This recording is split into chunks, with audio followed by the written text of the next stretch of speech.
De lo que van a ver y oír a continuación es explícito. Algunas escenas incluyen violencia racial y lenguaje ofensivo y pueden dañar la sensibilidad del espectador.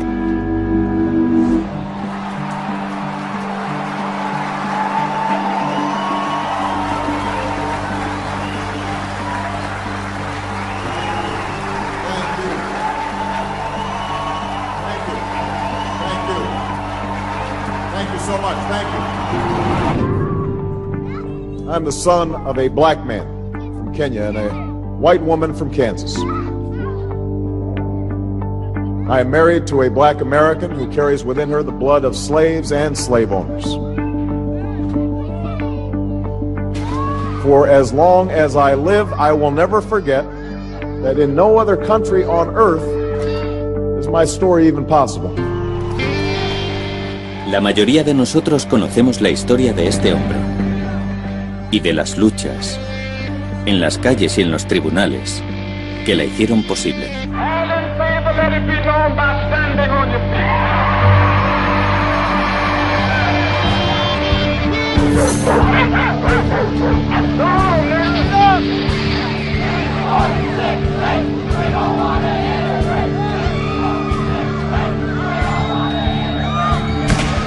Pero lo que muchos no sabemos es lo que pasó antes de todo esto. La gente tiene que comprender que hemos recorrido un largo camino. Y estos jóvenes no saben por lo que hemos pasado. Durante 100 años, después de la Guerra Civil, millones de estadounidenses negros llevaron una vida de nobleza, desafío, esperanza, vergüenza e inspiración.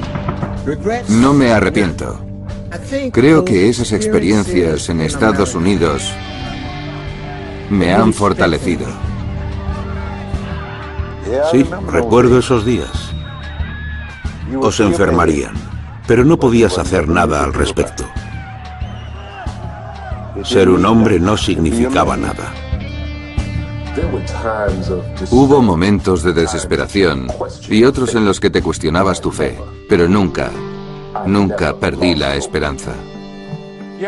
Sí, entiendo lo que dices. A veces me desesperaba, pero nunca me di por vencido, porque sentía que llegarían tiempos mejores. Las suyas son historias que no conocemos, pero deberíamos, porque así es como llegamos hasta aquí. Y así es como sucedió. El camino a la libertad.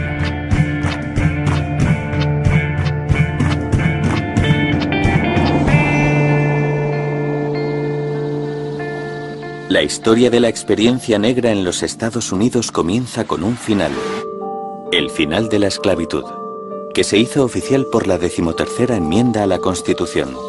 Pero harán falta algo más que las palabras en un papel para liberar a los esclavos de los Estados Unidos de la esclavitud y llegar a la verdadera libertad. Tras la liberación.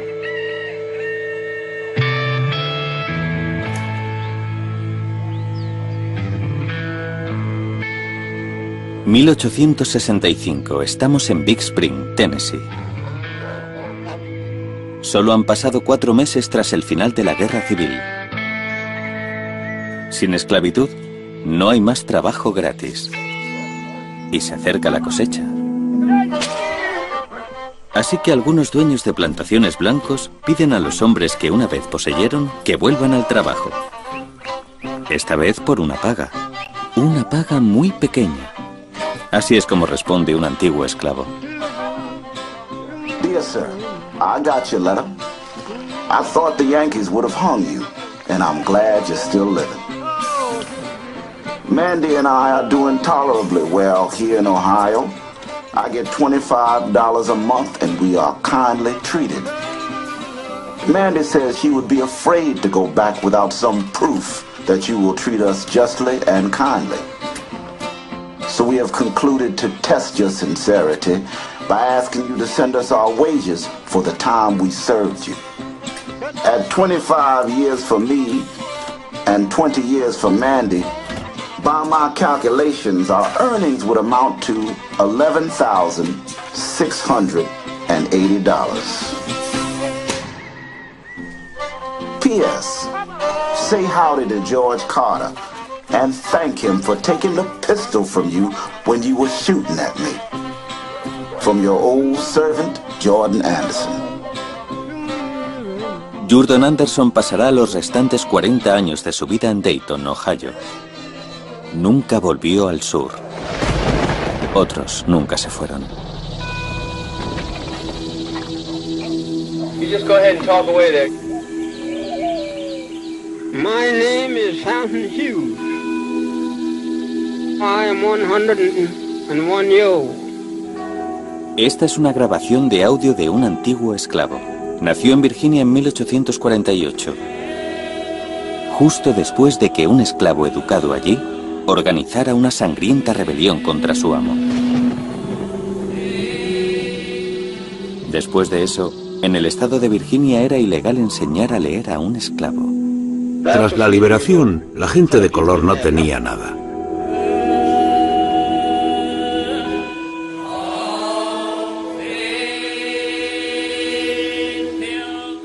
Nosotros no teníamos a dónde ir. No teníamos casa.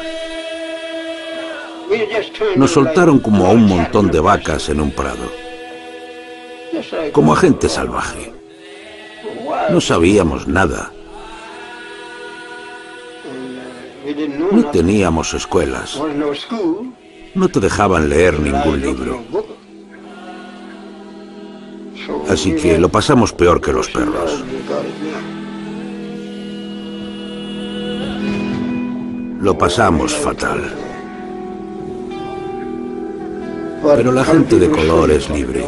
Deberíamos estar muy agradecidos. Doy gracias al Señor.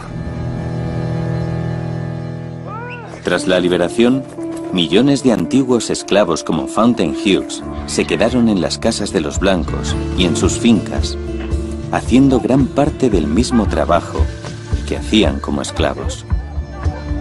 Y a pesar de que las enmiendas constitucionales les otorgaban la ciudadanía y el derecho al voto, para la mayoría, la vida era muy parecida a antes de la liberación. Y seguirá así durante generaciones. Estas imágenes fueron grabadas en Mississippi cerca de un siglo después de la Guerra Civil. ¿Cuál era la pregunta? ¿Podría describir cómo era crecer allí? Sí, puedo describirlo. Vivíamos en la granja, en el campo, cogiendo algodón, arando con la mula. Ya sabe, la parcería. Y el hombre blanco era el jefe de todo. No era una esclavitud completa, pero no era muy distinto. Y lo superamos con la ayuda de Dios. Eso es todo.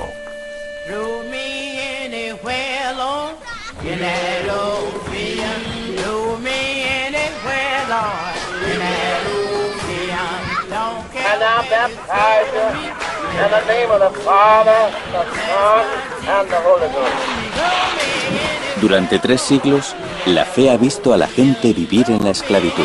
Ahora necesitamos que la vea vivir en libertad. En los 11 años posteriores a la Guerra Civil, 17 negros fueron elegidos para el Congreso en el sur. En 1908 las leyes de 8 estados del sur impedían votar a los negros. Tras eso, ningún negro fue elegido congresista en el sur hasta 1973. 19 de junio de 1900, en Austin, Texas. Estas fotos son las imágenes más antiguas conocidas del Día de la Liberación. Conmemoran el día de 1865 en que terminó la esclavitud y empezó la libertad en Texas. Y para los tejanos como Dora Abney, es como el 4 de julio negro. El rojo representa la sangre que fue derramada durante la esclavitud. Había soda roja, tarta de terciopelo rojo, helados y costillas a la barbacoa. Era divertido. El Día de la Liberación se extenderá desde Texas a las comunidades negras en Arkansas, California, Luisiana y Oklahoma, donde se filmaron estas escenas. 6.000 antiguos esclavos se establecieron aquí después de la Guerra Civil. Y ahora hay más localidades de negros en Oklahoma que en cualquier otro lugar del país.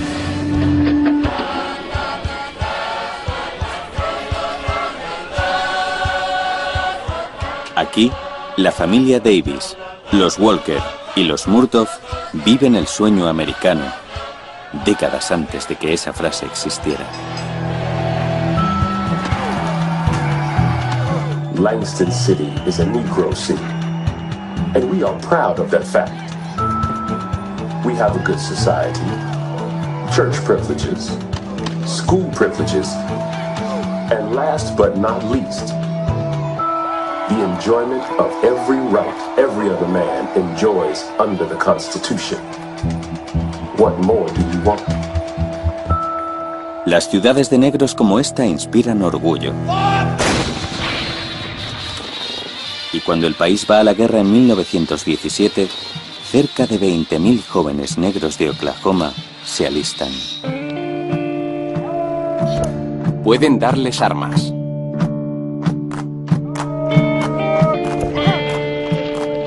Una semana después de que los Estados Unidos entren en guerra, la cuota de voluntarios negros ya está cubierta. Cubierta por gente como Edward Nichols, de Minnesota, que con 17 años miente sobre su edad para alistarse. Señor Nichols, ¿en qué tipo de unidad estaba? Yo estaba en la unidad segregada. Nos adiestraban en Camp Hill, Virginia. Lo que recuerdo muy bien es cuando se planteó la cuestión de si debían darse armas a las tropas negras. Los senadores del sur dijeron, pueden darles armas, pero ¿quién se las quitará? Así que nos adiestraron con armas de madera. Pero algunas unidades negras luchan con armas de verdad. Son los hombres del Regimiento de Infantería 369 de Harlem. Pasarán 191 días bajo el fuego continuo, más que cualquier otra unidad de blancos o negros. Nunca pierden un palmo de terreno, no toman prisioneros. Más adelante, los franceses erigirán monumentos en su honor.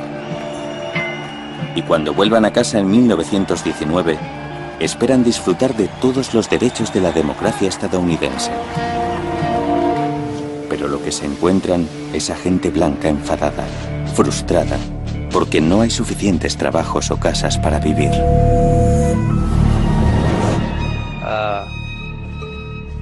Recuerdo que después de la guerra vine a Duluth y la muchedumbre decía que iban a echar a todos los negros de la ciudad.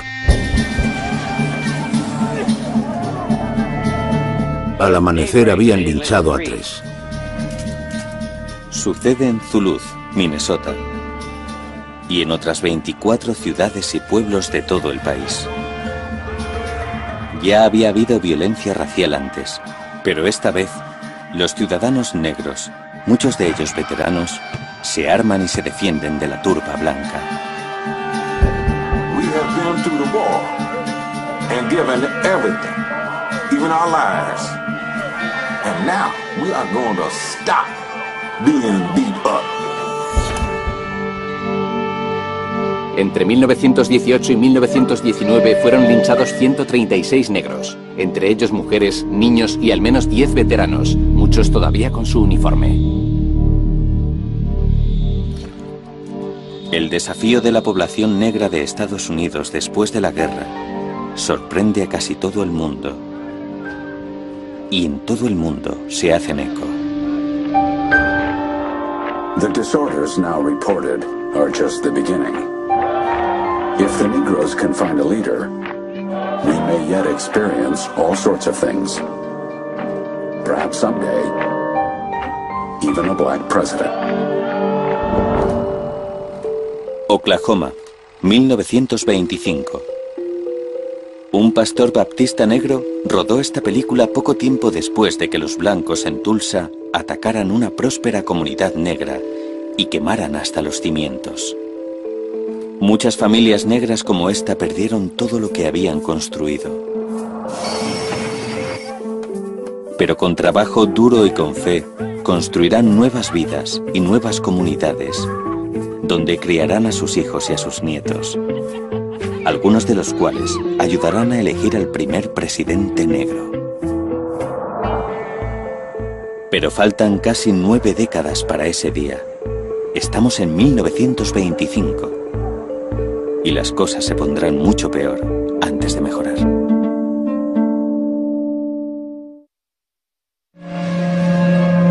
...1925...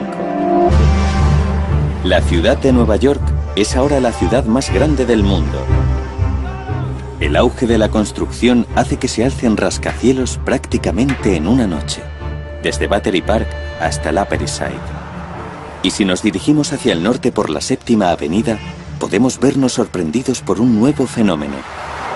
Desde la calle 125, las siguientes 50 manzanas, la gente sentada en los restaurantes, saliendo de los teatros, asomada a las ventanas, los compradores, son prácticamente todos negros.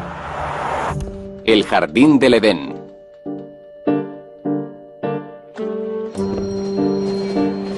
Desde antes de la Primera Guerra Mundial, los negros del sur se han marchado hacia el norte en busca de mejores oportunidades. Los que llegan a Nueva York aprenden rápidamente que casi ningún casero de la ciudad alquila a los negros, salvo en Harlem.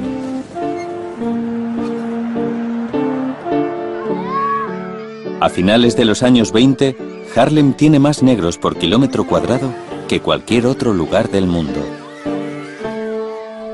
Eso coincidió más o menos con el auge de Harlem. En 1928 y 1929, Harlem era un lugar increíblemente interesante.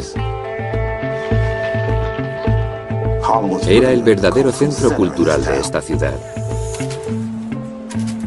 porque llegó a estar en boga. Llegó a ser una moda. En los barrios exclusivos como Sugar Hill y Strivers Row, hay médicos y abogados, casas y restaurantes buenos. Además, en las 150 manzanas de Harlem, hay nada menos que 140 iglesias.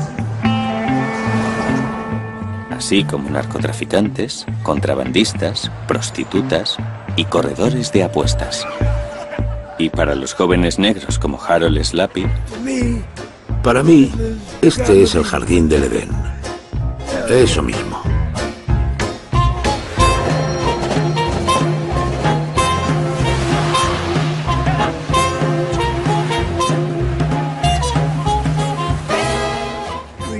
Solíamos ir al Savoy Ballroom todos los sábados. Solíamos ahorrar cada penique para nuestra anfitriona favorita. Nos pasábamos la noche bailando con ella e intentando cortejarla. Ella solía decir, vuelve en 10 años, cuando crezcas. La vida nocturna era fabulosa. Los corner saloons, los reservados. Podías ver a todo el que era alguien en Harlem. Podías ir a lugares como Hotza y ver a Bobby Henderson tocando el piano, o a Billie Holiday cantando. Cruzabas la avenida Lenox y Art Tatum estaba tocando el piano. Ethel Waters estaba allí. Ese lugar estaba de moda. Recuerdo el local de Dickie Well, el Connie Sims y Small, y el Cotton Club. La gente del centro venía muy a menudo por Harlem.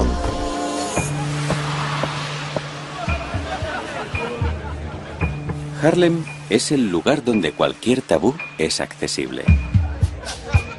Y eso comienza a atraer a los blancos de la parte baja de Manhattan, los que tienen gusto por lo exótico y dinero para gastar.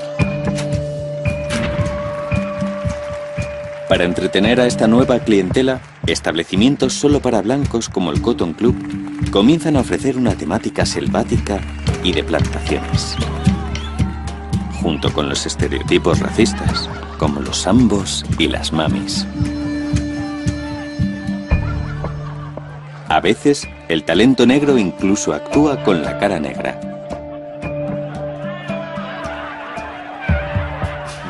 Los blancos comenzaron a llegar a Harlem en masa. Donde antes solo se reían y cantaban los negros, a los extraños les daban las mejores mesas de primera fila para sentarse y mirar a los negros, como si fueran animales en el zoo. Para los blancos del centro, es solo una noche salvaje. Pero Harlem, en la década de 1920, es una explosión de música negra, baile, pintura, escultura y poesía. Esa fue la primera vez que veía una muestra de arte africano. Me tenía fascinado.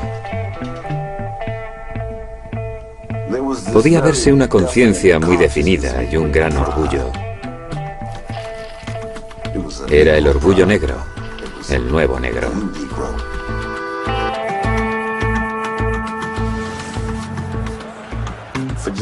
Durante generaciones, en la mente de Estados Unidos, el negro ha sido algo sobre lo que se debatía, condenaba o defendía para marginarlo o ayudarlo. Pero el pulso del mundo negro ahora late en Harlem.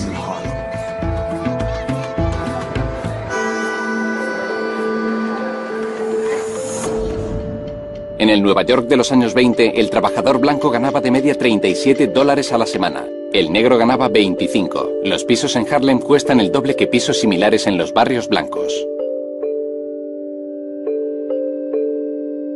Para aquellos de nosotros que vivimos en el mundo de los blancos fuera de Harlem en la década de 1920, las cosas no han cambiado mucho.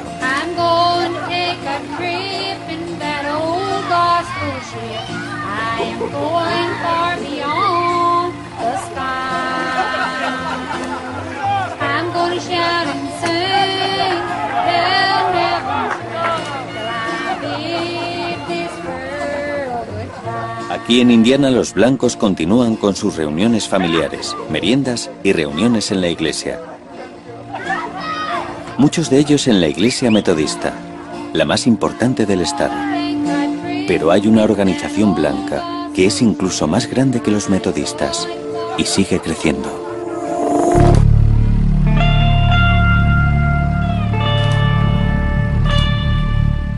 Nunca tuvimos ningún problema hasta que vinieron a Muncie. Yo no sabía nada del Ku Klux Klan. Nunca había oído hablar de ellos, pero había oído que no les gustaban los negros. Aquí, en Muncie, Indiana, se dice que el Klan está reclutando ciudadanos tan rápido que se han quedado sin túnicas 3 veces.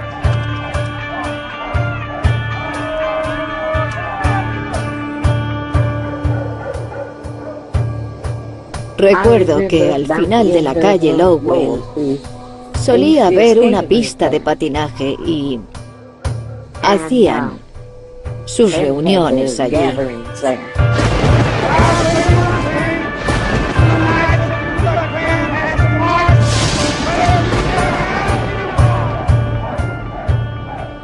Yo subía, abría la ventana, miraba hacia abajo y veía todas esas cruces ardiendo del Ku Klux Klan.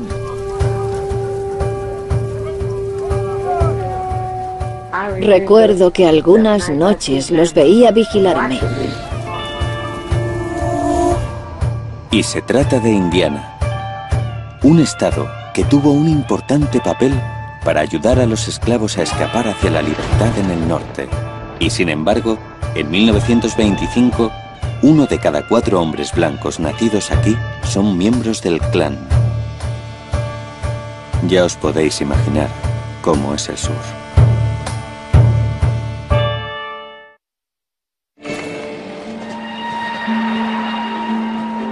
Delta del Yazoo, Mississippi. Años 20.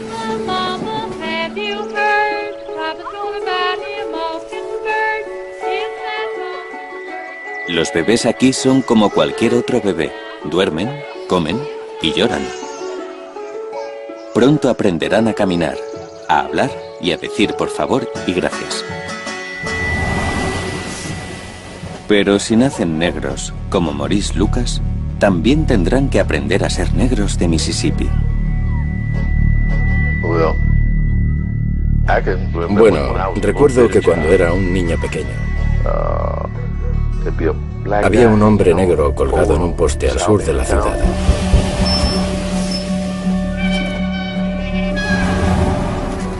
Otro colgado en un poste del ferrocarril en el norte. Los habían linchado unos blancos.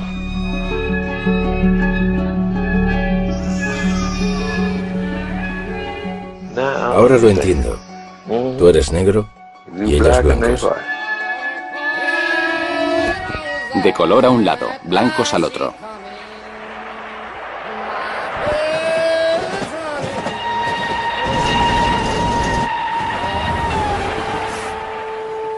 ¿Había sitios a los que no podías ir? Claro, era de conocimiento público. La zona blanca y la zona negra. ¿Había algo que le hiciera saber qué pasaba de un lado al otro? Oh, sí. La vía del tren. Casi todas las comunidades del sur tenían una vía de tren. Los de color en un lado, los blancos en el otro. La vía del tren, Jack.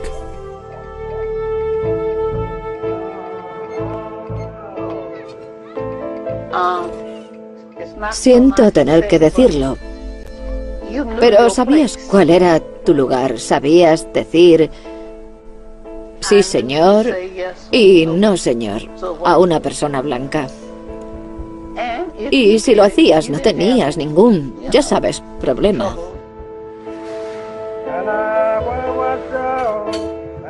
Para la gente como Ann Pointer, que trabaja dentro de las casas de los blancos, las reglas son aún más claras. Si estabas trabajando en la casa de una persona blanca como empleada doméstica, te encargabas de toda la casa. Desde cocinar hasta hacer la compra o cortar el pelo, todo. ¿Sabe a lo que me refiero? Pero no te atrevías a ir por la puerta principal. Tenías que entrar por la puerta trasera. Un momento. Yo te hago el pan con mis manos y soy lo suficientemente buena para servirte. Pero piensas que no puedo sentarme a tu lado y sin embargo comes de mi mano. Esa es la ironía de todo el asunto. En los años 20 y 30, más del 50% de las mujeres negras que trabajaban lo hacía en las casas de otras personas. La mayoría trabajaba de 7 de la mañana a 9 de la noche, 6 días a la semana por 5 centavos la hora. Se espera que todos, blancos y negros, sigan las reglas que mantienen las razas separadas. Pero de alguna manera se siguen cruzando los límites. Escucha, yo tenía un primo. Era un adolescente y conoció a una chica blanca y se enamoraron.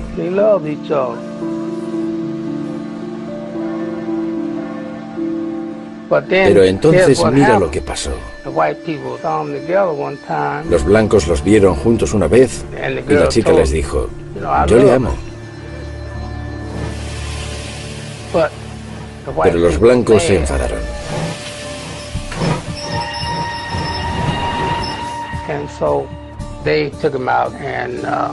Así que se lo llevaron y lo mataron. Lo dejaron en la vía del tren.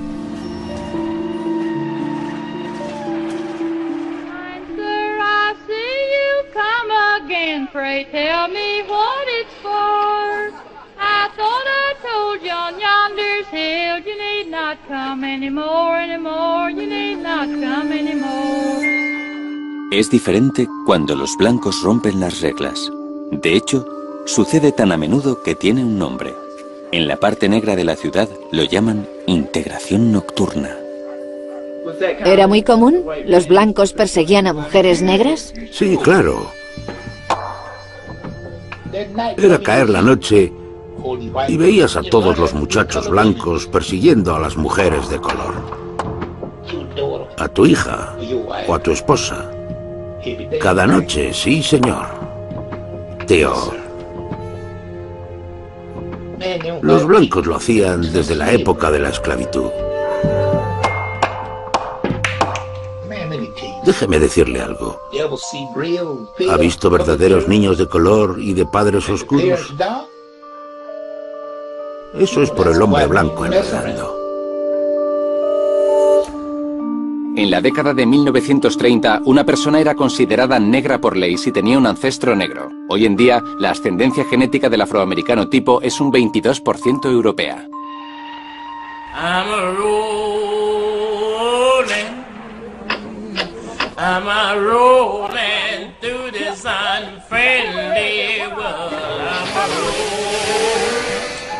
Para los negros en el sur, la vía de escape es el tren.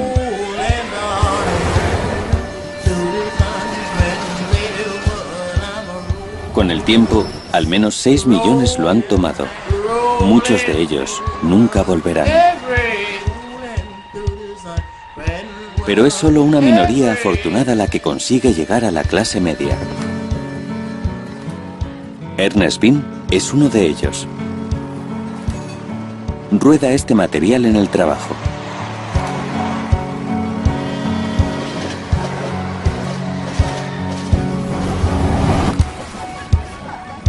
En los años 30 y 40, Bean trabaja como mozo en Pullman, sirviendo a los blancos en los coches cama del tren. La empresa Pullman construyó estos hoteles rodantes de 5 estrellas al final de la Guerra Civil y contrató a los antiguos esclavos que tenían experiencia en la atención a los blancos. Cuando te contrataban, tenías que pasar unas pruebas para ver cómo reaccionabas. Te preguntaban, si un pasajero sube y te llama negrata, ¿qué harías? Sabías la respuesta que tenías que dar. Nunca sería decirle al pasajero lo que estabas pensando.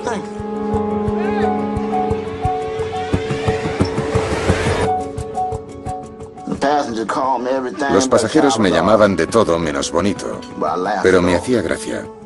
No me sentía insultado. Le sorprendería al orgulloso que es un mozo de Pullman. Un mozo de Pullman es un hombre orgulloso. Era el peor trabajo en el tren, pero era prácticamente el mejor trabajo que podía conseguir la comunidad negra. En los años 30 los mozos de Pullman ganaban $15 por una semana de 100 horas, pero podían conseguir de $20 a $200 más por semana en propinas.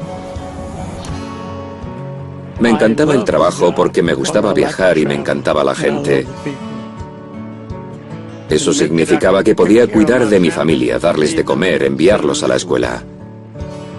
El trabajo significaba mucho para mí.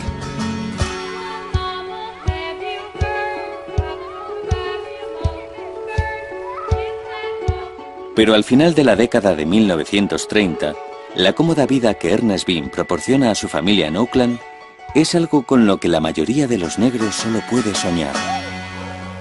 A pesar de que la emancipación se había conseguido 70 años antes, Estados Unidos aún no había comenzado a cumplir su promesa a los negros.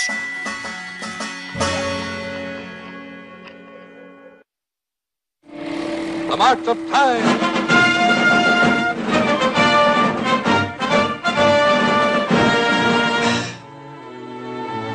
A familiar sight, the length and breadth of Dixie is the Negro, and the shack, which is his home.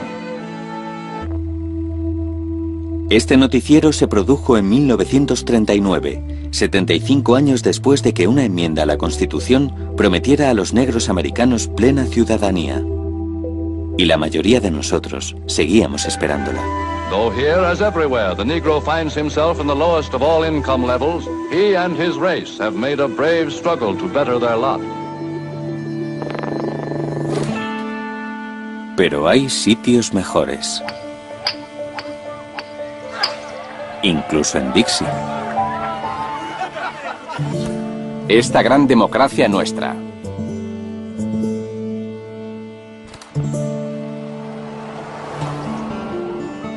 Este es el Centro de Enseñanza de Estética Gorin, fundado por la señora Gowles Morgan Jan. Estos son los más de 30 empleados de la compañía aseguradora Union Protective, encabezados por el presidente H.D. Whalum, los propietarios de reparaciones de relojes y joyas Storey, los fundadores del banco Tree Estate. Todas son empresas de éxito, propiedad de negros en Memphis, Tennessee. Y todas fueron filmadas por el reverendo L.O. Taylor, de la Iglesia Baptista Monte de los Olivos.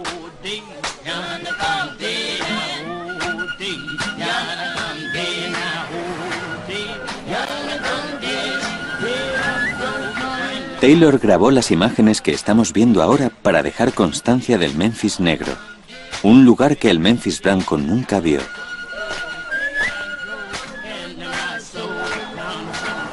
También sucede en otras ciudades del sur, Atlanta, Richmond y Birmingham. La separación de las razas ha creado florecientes ciudades dentro de ciudades, aunque separadas. Pero pronto no importará si uno vive con los negros o con los blancos.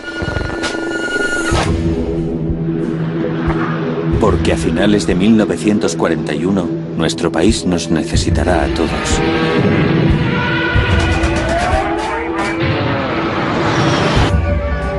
We interrupt this program to bring you a special news bulletin. A Japanese bomb killed at least 5 persons and injured many others. Y la separación de las razas será imposible de mantener. A Japanese attack upon Pearl Harbor naturally would mean war. Ray Carter, de 19 años, se alista en la Armada el día después de Pearl Harbor. Estaba entusiasmado y muy orgulloso de mí mismo por llegar a la batalla de inmediato. En el campamento de instrucción nos dieron unas chaquetas blancas. Me pregunté para qué eran. Pronto me di cuenta de que los asistentes llevaban esas pequeñas chaquetas blancas para servir a los oficiales. Me había alistado para luchar por mi país y mi gran contribución a la guerra era servir a los blancos. Eso me enfadó muchísimo.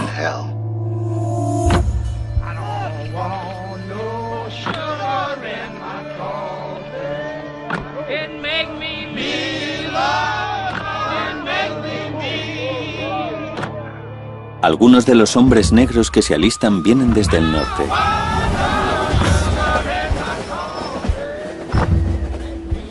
Para ellos, la instrucción básica es a menudo su primera experiencia en el sur.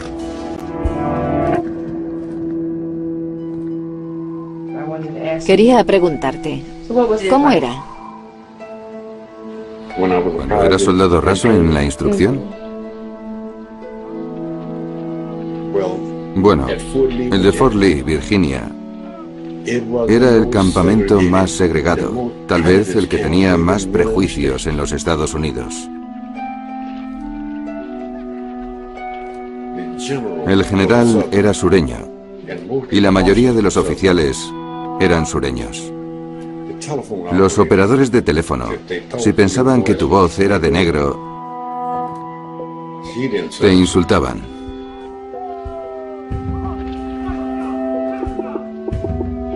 Y si caminabas por la calle, los soldados blancos te insultaban. Te molestaban. Nos llamaban negratas. Lo pasé muy mal. Y había muchos disturbios raciales. En 1943 hubo 68 enfrentamientos raciales en las bases militares de Estados Unidos. Durante los 2 años siguientes, al menos 50 soldados negros fueron asesinados en incidentes raciales en los Estados Unidos. Estaba muy orgulloso de haberme presentado voluntario para luchar por mi país, esta gran democracia nuestra.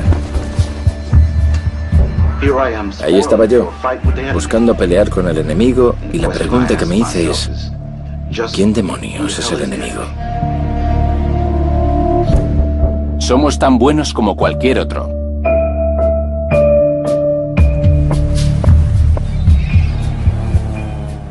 En 1943, cerca de 1 de cada 10 hombres alistados son negros.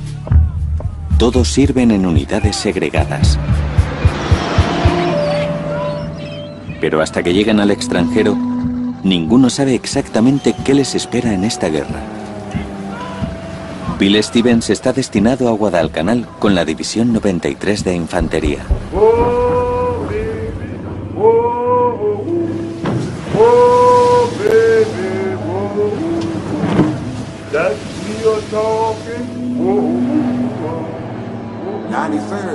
La 93 llegó a la costa, pero nos dimos cuenta de que la verdadera lucha había terminado cuando llegamos. Así que pusieron a la división a trabajar descargando los buques, con el pretexto de mantenernos en buena forma física.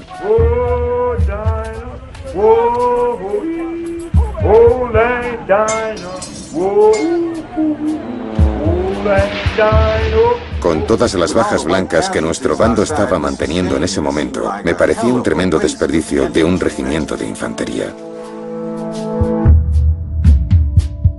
La mayoría de los militares negros son relegados a funciones de apoyo y suministros, pero no todos. De los 909.000 hombres negros alistados en las Fuerzas Armadas, solo a 50.000 se les permitió luchar en combate. Todos estaban bajo el mando de oficiales blancos. Elvin Davidson sirve en el Regimiento 370 de la División 92 de Infantería.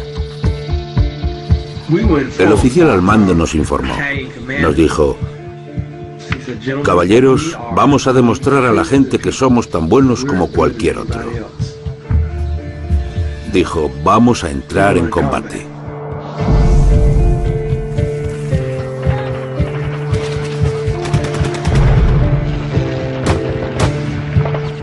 Davidson y sus hombres no decepcionan. Penetran en la famosa línea gótica en la campaña de Italia y ayudan a capturar cerca de 24.000 prisioneros. Se otorgaron 464 medallas al honor por el servicio en la Segunda Guerra Mundial, ninguna a soldados negros, hasta 50 años después del final de la guerra, cuando se las otorgaron a 7. 7 p.m. Eastern Wartime, Bob Tropp reporting. This, ladies and gentlemen, is the end of the Second World War.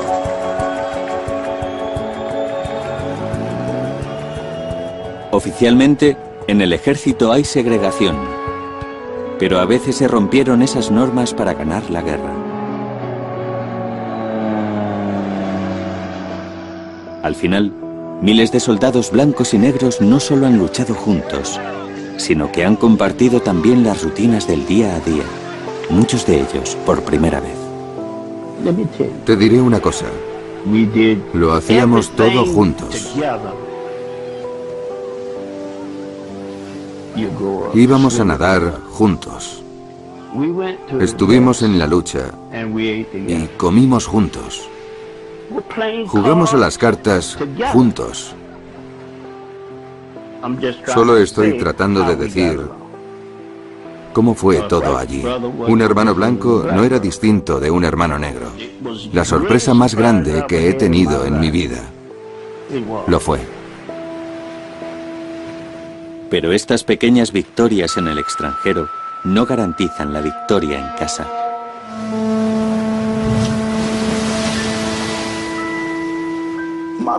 Mi mejor amigo mientras serví en el Pacífico era blanco. Pasamos un infierno juntos y volvimos juntos hasta que pasamos bajo el puente Golden Gate y mi amigo desapareció. Nunca lo volví a ver. ¿Decepcionado? ¿Dolido? En realidad, no. Estábamos en casa, de vuelta a la realidad. Estados Unidos había logrado convertir en soldados de primera clase a sus ciudadanos de segunda clase. Lo que nadie sabía, sin embargo, es que para estos soldados no habrá vuelta atrás.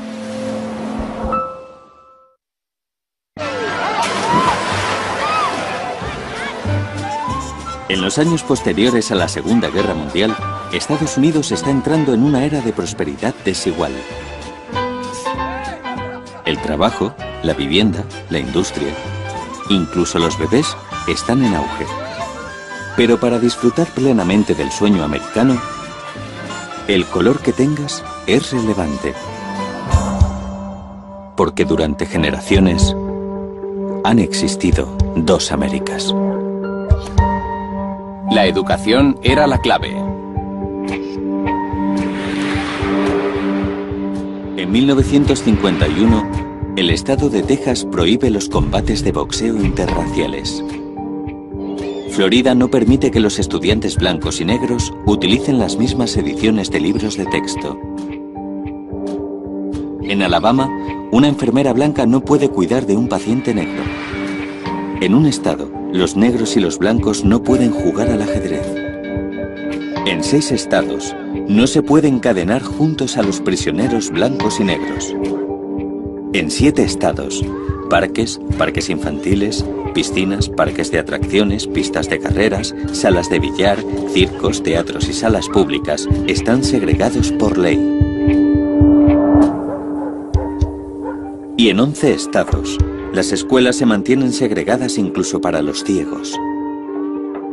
Blancos y negros no pueden compartir el mismo espacio, aunque no podamos vernos. Y separado, nunca significa igual. A principios de la década de 1950, el Distrito Escolar Sureño Medio gastaba 2 veces más en los estudiantes blancos que en los negros.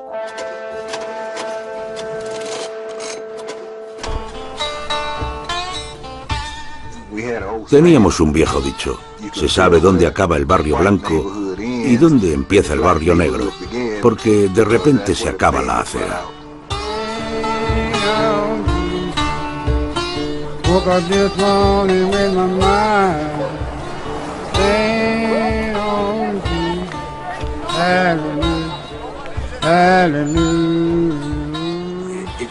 Era como luchar contra un imposible.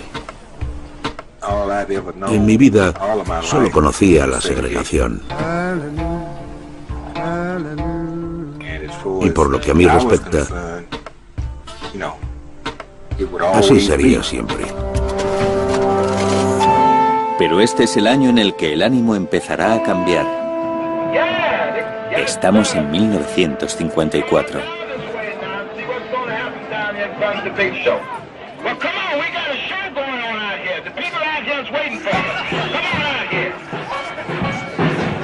En Memphis, en la 41ª Feria para Negros de los 3 estados, se pueden encontrar competiciones de cultivos, concursos de belleza para niños,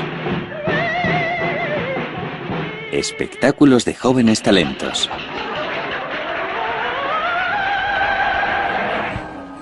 y un desfile por el centro de la ciudad.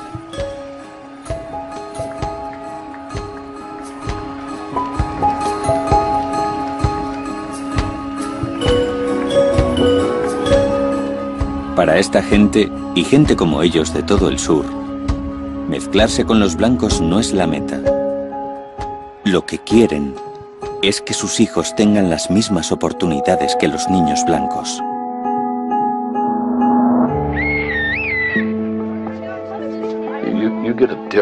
Cuando vas a una escuela para negros, tienes una perspectiva diferente sobre la vida. Mira, no teníamos agua corriente, no teníamos luz y usábamos velas. ¿Y sabes qué? No recuerdo haber tenido un libro de texto nuevo. No, señor.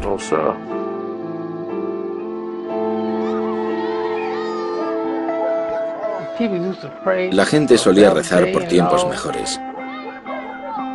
Siendo joven no veía que llegasen tiempos mejores. Pero nuestros padres creían que algo iba a pasar. Y creían que la educación era la clave. Y esos tiempos mejores llegan el 17 de mayo de 1954, cuando el Tribunal Supremo emite un fallo que dará lugar a la mayor conmoción social del siglo XX. Good afternoon. A unanimous opinion of the Supreme Court. The court said, segregation in schools is a denial of the equal protection of the law. The Constitution prohibits the states from maintaining racially segregated public schools. El fallo del tribunal en el caso Brown contra la Junta de Educación es el primer paso necesario hacia una sociedad integrada. Pero también significa que el primer paso lo darán los niños. Esa mañana, cuando nos preparábamos para ir a la escuela, mi madre me preguntó qué me pasaba. Y yo le dije que tenía miedo. Y ella dijo, ¿de qué tienes miedo?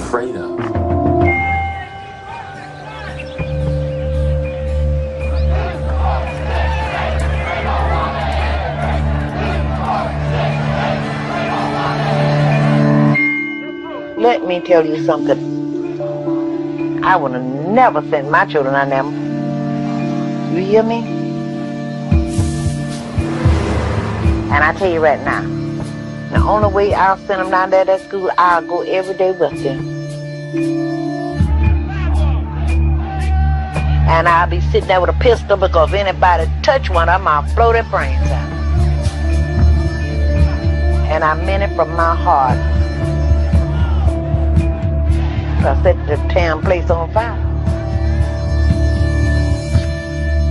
En 1954, el 55% del público estadounidense aprueba la decisión del Tribunal Supremo de anular la segregación en las escuelas públicas. En el 59, el 53% cree que el caso Brown contra la Junta de Gobierno había causado problemas.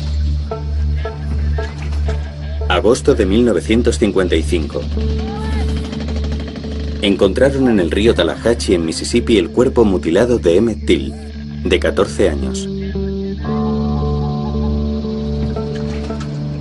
Fue golpeado, torturado y asesinado por ser un niño negro, que habló con descaro a una mujer blanca. Los hombres que lo hicieron no pasaron ni un día en prisión por su crimen. La madre de Emmett Till insistió en un funeral con el ataúd abierto. 50.000 personas acudieron a ver el cuerpo. Millones de personas más lo vieron cuando la revista Jet, de propiedad negra, publicó las fotos. Lo vi por primera vez en la revista. El cuerpo roto, apaleado, hinchado. Me sentí casi como si fuera yo. Casi podía ponerme en su lugar. No había una gran diferencia entre Emmett Till y yo. A causa de Emmett Till, toda una generación de estadounidenses comienza a preguntarse si pueden sobrevivir siendo negros, especialmente en el sur profundo. Verás, hermano, me imagino que habrás leído que Emmett Till fue asesinado aquí en Mississippi. Y no sé, fue el colmo. Fue entonces cuando me fui de aquí, en 1955. Cogí mi ropa y me fui a Chicago. Lo que personas como H.G. Williams aprenderán es que muchas veces, cuando se habla de cómo tratan a los negros, la única diferencia entre el norte y el sur es el clima. Es la década de 1950. 9 décadas después de la esclavitud, en los campos de algodón del Mississippi profundo. Mientras el sol está en lo alto, las cosas se ven más o menos igual que siempre. Pero eso va a cambiar al caer la noche. ¿Qué hacían los negros para divertirse? Bueno, siempre estaban en los clubs. Sí, señor. Ahí es donde todo el mundo solía ir de fiesta. Durante 2 días éramos los amos. Mandábamos.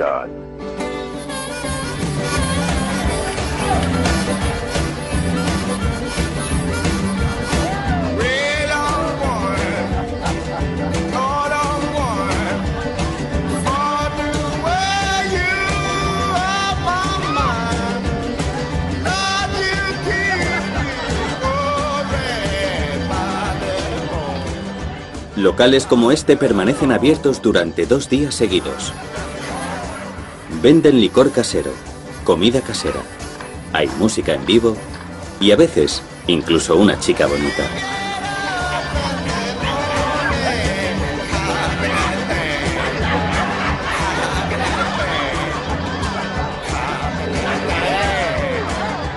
Venir aquí es una manera de evadirse de la brutalidad diaria de ser negro en el sur profundo.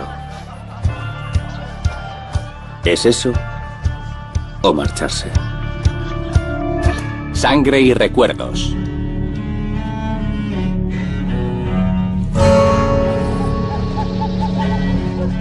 Durante la mayor parte del siglo XX, millones de negros hacen las maletas y dejan atrás todo lo que han conocido. Si eres uno de ellos, por lo general tu destino depende de dónde se dirija el tren.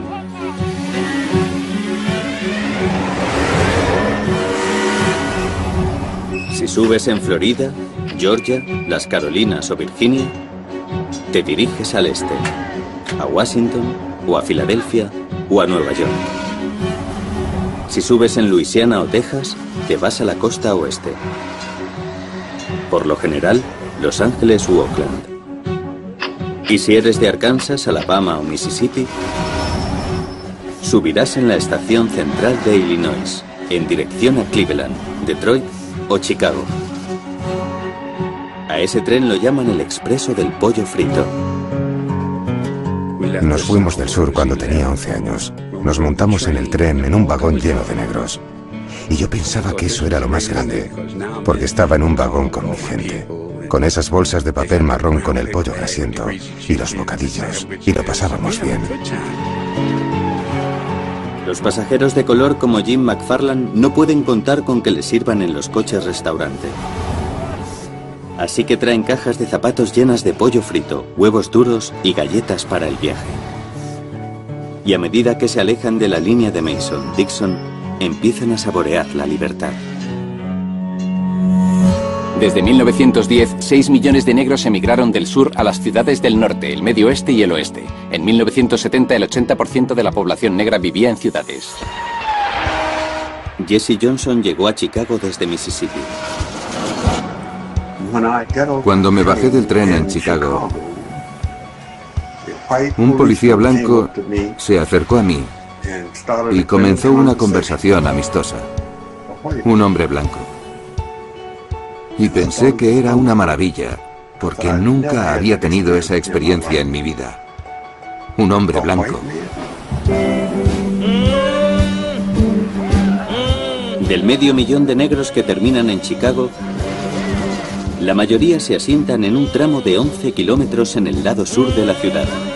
Hay tantos que empiezan a llamarlo Bronxville.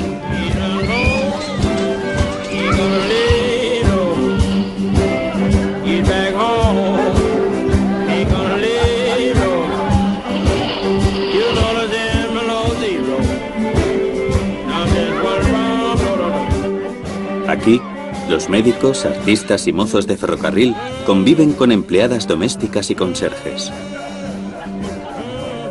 Todos viven juntos, porque no hay muchos lugares en la ciudad donde sean bienvenidos. It is a little different in Chicago. For example, they wouldn't come out in the bowl and talking about hanging Negroes and the lynching and so on like that. But now, it's as much discrimination up north here as anywhere else. A black man is a black man regardless of where he goes. It's just like that. No importa lo lejos que el tren los lleve. No pueden escapar del sur, al igual que no pueden dejar de ser negros.